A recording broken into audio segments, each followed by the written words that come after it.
રાજકોટમાં ચોમાસાની શરૂઆત સાથે જ રોગચાળાના કેસમાં નોંધપાત્ર વધારો જોવા મળી રહ્યો છે। ગયા સપ્તાહની સરખામણીએ આ સપ્તાહે 300થી વધુ નવા કેસ નોંધાયા છે। મનપા સંચાલિત આરોગ્ય કેન્દ્રોમાં શરદી ઉધરસના 878 અને સામાન્ય તાવના 839 કેસ નોંધાયા છે। ઝાડા ઉલટીના 338 કેસ સહિત આ સપ્તાહે કુલ 2055 દર્દીઓ સારવાર માટે પહોંચ્યા છે, જ્યારે ગયા સપ્તાહે કુલ 1741 કેસ નોંધાયા હતા, જેની સરખામણીએ વધારો નોંધાયો છે। આ અંગે મનપાના આરોગ્ય અધિકારી ડોક્ટર જયેશ વાકાણીએ માહિતી આપી નાગરિકોને આરોગ્ય અંગે સાવચેત રહેવા અપીલ કરી છે।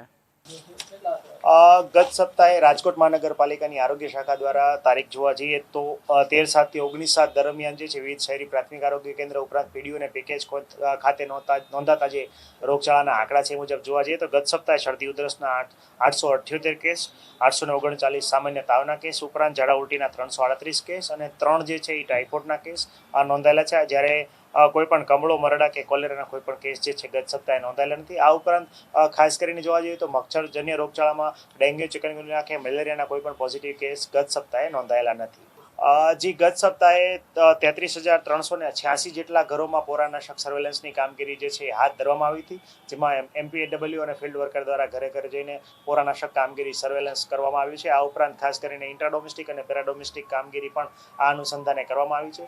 સાથે સાથે મલ્ટીપર્પઝ હેલ્થ વર્કર દ્વારા 2641 જેટલા રેસિડ્યુઅલ ક્લોરિન ટેસ્ટ, એટલે કે જ્યારે વ્યક્તિના ઘરે નળ આવે ત્યારે તે પાણીના નળની અંદર ક્લોરિનની માત્રા જે છે એ સુનિશ્ચિત કરવા માટેનો ટેસ્ટ જે છે એ કરવામાં આવ્યો છે।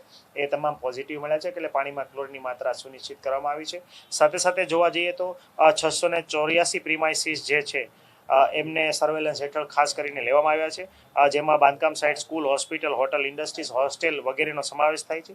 આ ઉપરાંત જોવા જઈએ તો કુલ જે છે રહેણાંકની અંદર 233 અને 251 જે છે કોમર્શિયલ બિલ્ડિંગોને ખાસ કરીને મચ્છરના પોરા મળવા બાબતે આ નોટિસ જે છે ઇસ્યુ કરવામાં આવી છે। આગામી દિવસોમાં આ નોટિસનું પાલન નહીં કરવામાં આવે તો વહીવટી ચાર્જ જે છે એ વસૂલ કરવામાં આવશે।